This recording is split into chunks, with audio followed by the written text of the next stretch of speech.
dia sudah di kursi roda. Mungkin dia merasa akan dipanggil Tuhan. Dia mengatakan, Prabowo, kalau suatu saat kamu berada dalam keadaan bingung dan ragu-ragu, ingat, selalu berpihak kepada rakyatmu. Walaupun anak petani, petani itu pejuang. Petani memberi makan kepada tentara. Tentara tidak dapat makan, tentara nggak bisa perang, saudara-saudara. Jadi kemerdekaan Republik Indonesia dihasilkan oleh wong cilik, oleh petani-petani, oleh nelayan-nelayan, oleh kiai-kiai di pesantren, oleh guru-guru. Itu cara kita mendapat kemerdekaan. Jadi sekarang, hari ini, saya merasa gembira walaupun saya sadar perjalanan masih jauh. Cita-cita kita masih jauh. 29 juta rakyat kita masih belum punya rumah. Jadi Pak Ara kerja keras, ya.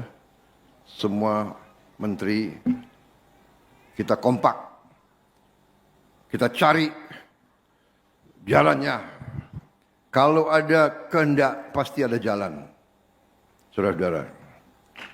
Negara kita kaya, tapi kita kadang-kadang harus koreksi diri. Kadang-kadang kita kurang pandai mengelola kekayaan kita. Sekarang harus kita kelola dengan baik. Kita harus tegakkan hukum, tegakkan peraturan. Negara harus hadir, tapi negara juga harus bersih. Pemerintah harus bersih. Pemerintah tidak bisa mengizinkan institusi-institusinya korup. Saya bertekad berusaha untuk membersihkan aparat. Karena aparat adalah yang akan meneruskan, yang akan memberi pelayanan kepada rakyat. Kalau yang memberi pelayanan tidak baik, tidak jujur, saya kira kekayaan terus akan tidak sampai ke rakyat. Jadi ini pelajaran dari semua negara, semua dunia. Ribuan tahun pemerintah yang bersih kunci kebangkitan suatu bangsa. Kesejahteraan akan datang manakala pemerintah kita bersih. Saudara-saudara sekalian, boleh kita anggarkan ratusan triliun, kalau itu tidak sampai ke rakyat, sangat sedih kita. Sangat sedih kita. Ya. Tapi saya terima kasih sekali lagi. Saya didukung menteri-menteri yang setia kepada bangsa dan rakyat. Saya minta ke mereka, jangan setia kepada Prabowo. Prabowo datang, Prabowo bisa pergi. Prabowo manusia. Setia kepada Republik. Setia kepada rakyat. Saya selalu cerita beberapa bulan sebelum almarhum ayah saya meninggal, Profesor Sumitro. Enggak tahu apa saya dipanggil. Dia hanya kasih satu pesan kepada saya. Dia sudah di kursi roda. Mungkin dia merasa akan dipanggil Tuhan. Dia mengatakan, Prabowo, kalau suatu saat kamu berada dalam keadaan bingung dan ragu-ragu, ingat, selalu berpihak kepada rakyatmu. Itu pesan beliau. Dan itu saya pegang. Tanya menteri-menteri, kalau dihadapkan dengan keputusan cara bertindak A atau B atau C, saya selalu tanya, mana yang menguntungkan rakyat kecil? Kalau yang A, ya A, jalankan. Kalau B, ya B. Kalau C, ya C. Karena pendapat saya kira-kira sama dengan ayah saya. Kalau orang yang kuat, ya dia sudah kuat. Sudah. Dia tahan banting, silakan. Tapi yang paling lemah, ini yang harus kita bela. Ini yang harus kita berdayakan. Tapi yang disampaikan oleh Pak Ara benar.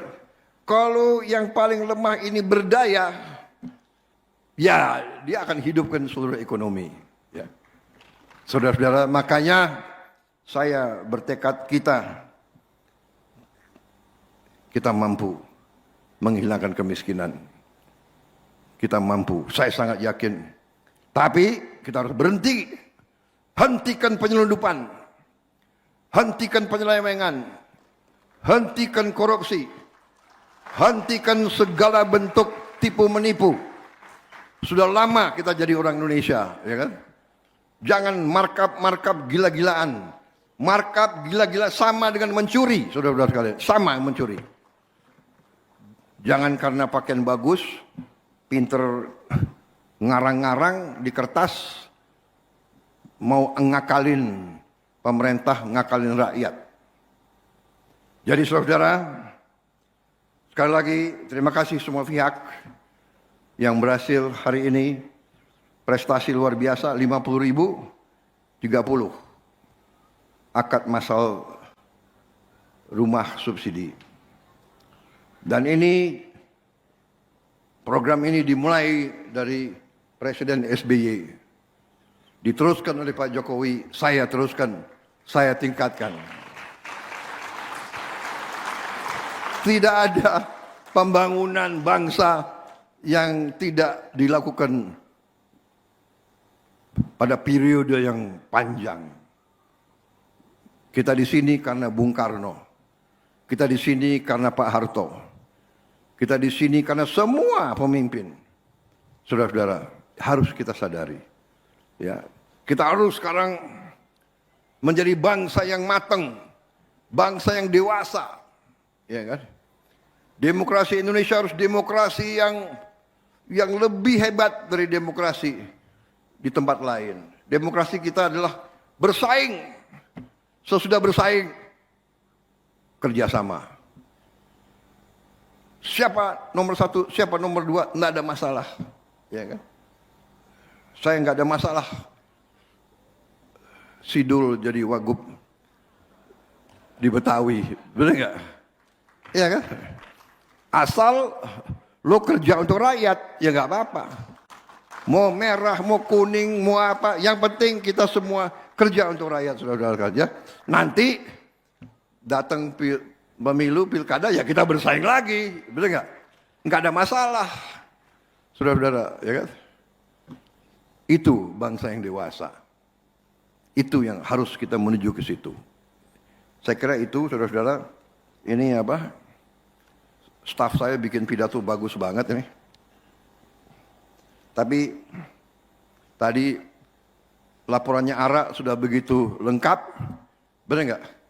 Untuk apa saya ulang-ulangi lagi? Mau saudara diulangi lagi saya baca ini? Ada 18 paragraf ini. Intinya saya terima kasih sama semua pihak. Terima kasih saya. Penghormatan saya, ini negara yang kita idam-idamkan, negara Pancasila. Ada asisten rumah tangga bisa punya rumah dari gajinya sendiri. Ya kan? Ada guru, ada pengemudi ojek, ada, ini yang kita inginkan, saudara-saudara. Dan Pak Ara pikirkan, nah, pengembang ya, perbaiki kualitas rumah-rumahnya. Ya. Saudara-saudara.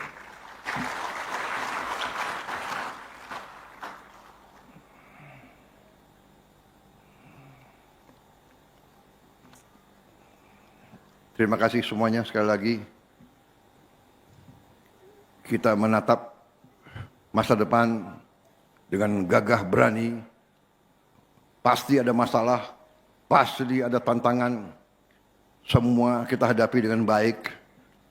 bencana kita hadapi dengan kompak bersatu semua, TNI, Polri, BNPB, Basarnas, Pemda, semua bekerja, relawan, rakyat. Ada kontraktor yang mengatakan, jembatan Pak, jembatan ini kalau saya bangun 1 bulan, kita mampu bangun 7 hari. Mereka kerja siang malam. PLN, Pertamina, desa-desa terpencil kita antar pakai helikopter, penerbang helikopter mempertaruhkan nyawa. Daerah situ bukan daerah yang gampang. Kabut cepat turun.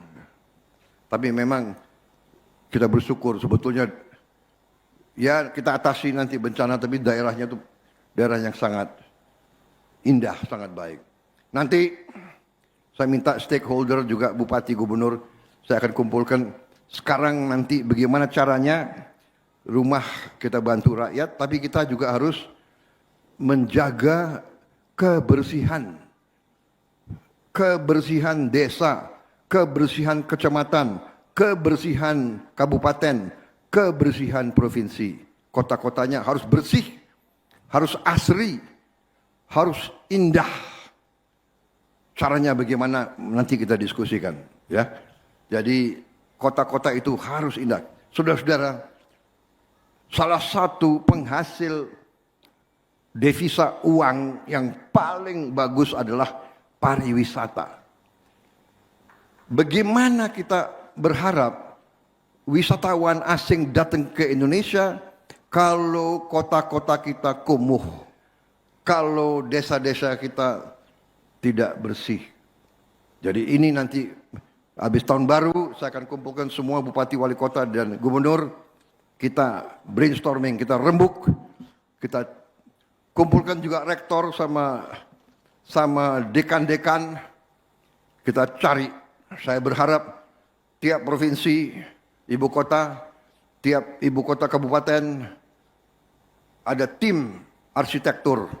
Panggil dari semua fakultas arsitektur, bantu bupati, bantu wali kota, bantu gubernur, bikin suatu master plan ibu kota provinsi, ibu kota kabupaten kota dan sebagainya. Bikin master plan kota yang bersih, yang indah, yang sangat asri. Nanti luar biasa dampaknya. Kita robah Indonesia menjadi beautiful, the beautiful Indonesia, itu yang kita lakukan. Rakyat kita harus senyum. Saya diberitahu oleh salah satu guru saya, tugas pemimpin sebetulnya sangat sederhana. Tugas pemimpin adalah membuat wong cilik iso gemuyu, orang kecil bisa ketawa dan senyum. Itu artinya mereka hidup layak. Terima kasih. Wassalamualaikum warahmatullahi wabarakatuh. Sekali lagi, terima kasih semua pihak yang bekerja keras sampai kita bisa menghasilkan 50.030. Tapi jangan terlalu mitos, harus angka 8. Terima kasih. Selesai. Merdeka! Subscribe, share, like, and comment. Subscribe, share, like, and comment. Subscribe, share, like, and comment. Subscribe, share, like, and comment. Subscribe, share, like, and comment.